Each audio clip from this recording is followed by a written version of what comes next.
The spring home buying season is off to a slow start. The National Association of Realtors says existing home sales fell 0.5% last month. That's the slowest April pace since 2009, according to the new data. Home sales were 100,000 below expectations, and April sales were down 2% compared to a year ago.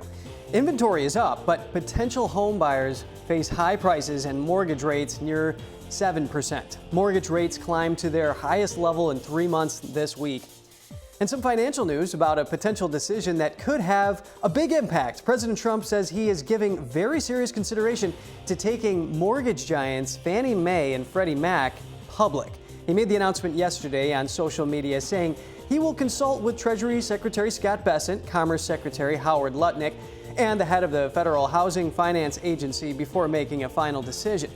Fannie Mae and Freddie Mac have been under government control since the 2008 financial crisis, when they were investing in risky loans. Currently, they support about 70% of U.S. mortgages.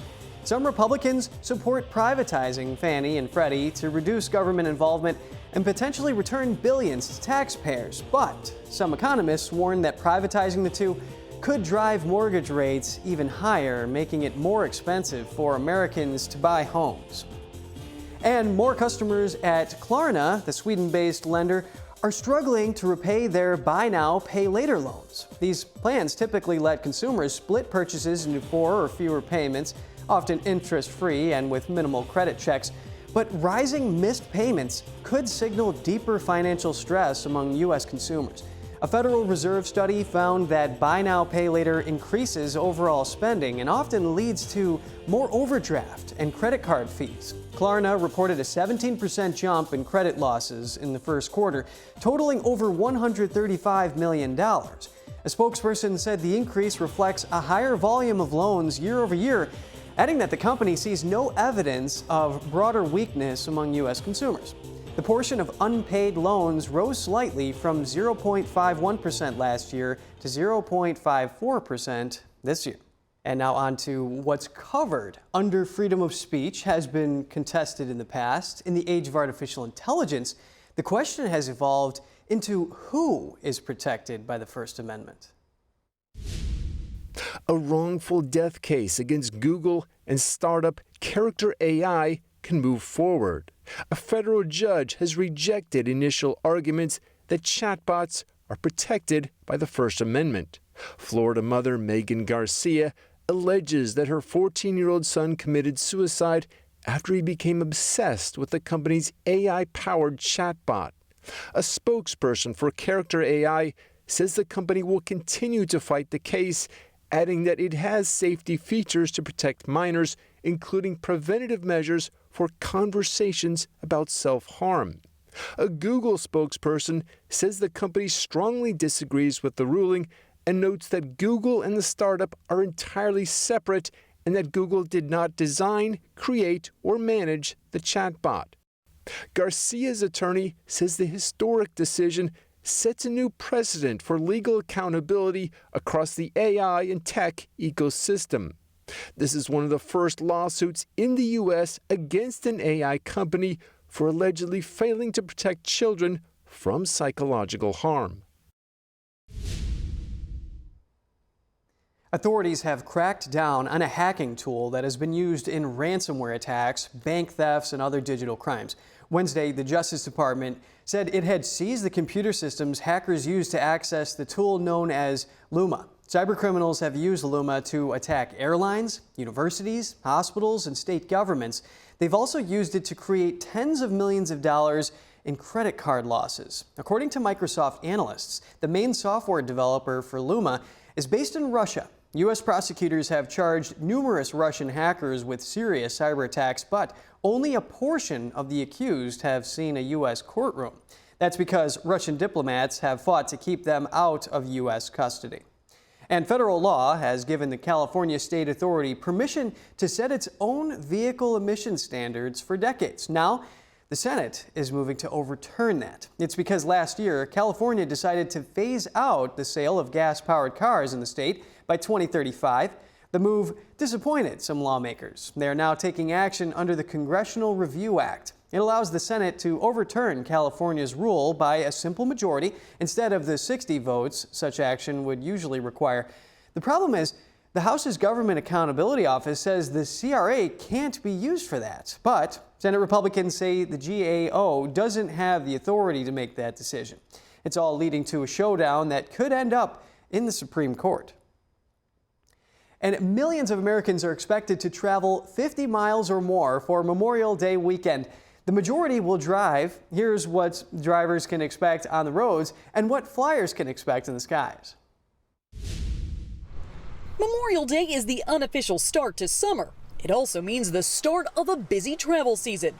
AAA estimates more than 45 million people will travel between Thursday and Monday. That's almost 1.5 million more travelers than last year and would be a new record for Memorial Day travel. Roughly 39 million people are expected to hit the roads. 87% of the people who are traveling over Memorial Day are expected to drive. AAA says the worst times to drive are Thursday between 1 and 9 p.m. and Friday between noon and 8 p.m.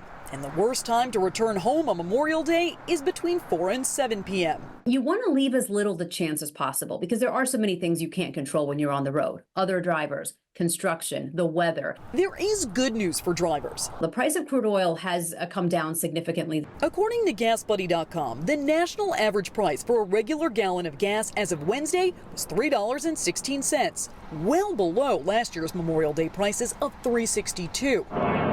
The skies will be just as busy, with more than 3.6 million people expected to fly over Memorial Day, and ticket prices are down. The most affordable times to fly are right now at the very beginning of summer before mid-June. Expedia travel expert Melanie Fish says travelers can score some last-minute Memorial Day deals right now. If you want to hop on a plane this week to go to Spain or London from New York, you can get there for under $700. And whether you're flying or driving, experts recommend giving yourself plenty of time to get to your destination safely.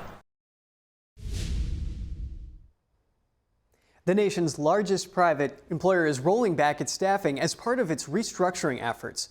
Walmart announced in a memo that it's eliminating members of its global tech team. A Walmart representative confirmed the layoffs to Newsweek, but not the exact number of employees impacted, only saying that it was close to but less than the 1,500 that other news outlets are reporting. The memo said in part that technology is evolving at an unprecedented pace, and reshaping will allow Walmart to accelerate how it delivers and adapts. The move comes after the retail giant warned that tariffs could force it to raise prices. And Nike said on Wednesday that it's planning to raise prices on some of its products starting next week. They will also be selling items on Amazon again. This comes as the company is trying to regain market share from its competitors. NTD's Sean Marshall has more. Nike is returning to Amazon for the first time since 2019 and hiking prices on some products as its new CEO works to reverse a revenue slump. The footwear retailer will increase prices on apparel and equipment for adults between $2 and $10, while those priced between $100 and $150 will see a $5 increase. The company sources a significant portion of its footwear from China and Vietnam. The apparel brand announced in 2019 that it would pull its products from Amazon in the United States, focusing on sales on its own website and a limited number of third-party retailers. Amazon notified some of those merchants that it will ban them from selling certain Nike products from July 19th, as it was working with Nike directly. The information reported citing a message sent to merchants by the company. Nike sales have dropped in recent years, and the company is now searching for new avenues of growth. Nike sales have suffered as competition from rivals like On, New Balance, and Adidas have heated up. The company's global sales dropped 9% last quarter, including a 17% drop in China, Nike said in its most recent earnings report. The company is also trying to recover from strategy mistakes. It is scaling back the supply of its classic sneaker lines, Air Force One, and Pegasus to increase demand in order to sell the sneakers at full prices. Nike also wants to push shoppers to buy new, higher-priced Air Max shoes designed for running. However, several items won't get a price increase, including children's apparel and footwear, products priced under $100 and over $155. as well as the popular Air Force One shoes and Michael Jordan branded clothing and accessories. Sean Marshall, NTD News.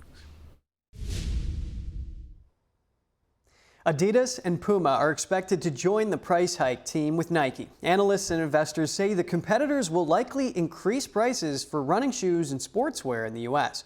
A UBS report, sport goods analyst said Nike's announcement was the moment the rivals were waiting for. In fact, both German sportswear brands have said they would not be the first to raise prices. Instead, they'd wait to see what others in the industry would do. The 10th largest bank in the U.S. will be putting $1 billion towards anti-money laundering controls. TD Bank Group plans to invest that over the next 2 years. Bank executives said this massive compliance overhaul is a top priority. This comes after the bank pleaded guilty in October for allowing more than $670 million to be laundered through its banks. TD Bank said it still had a lot of work to do for its anti-money laundering program, but remains on track with its planned improvements. At the same time, the Toronto-based bank is juggling a restructuring plan as it scales back its American business. And a generous gift from Google's co-founder, Sergey Brin, has given away Alphabet shares worth nearly $700 million. A regulatory filing revealed the massive giveaway, but did not list who received the shares. The donation comes as Alphabet stock climbed due to positive investor sentiment. This is over Google's product announcements that signaled the company is adapting to AI. And Spotify is in the spotlight over phony podcasts. The streaming service announced it recently removed dozens of programs that blatantly promoted online pharmacies. Some of those businesses are accused of selling drugs without a prescription.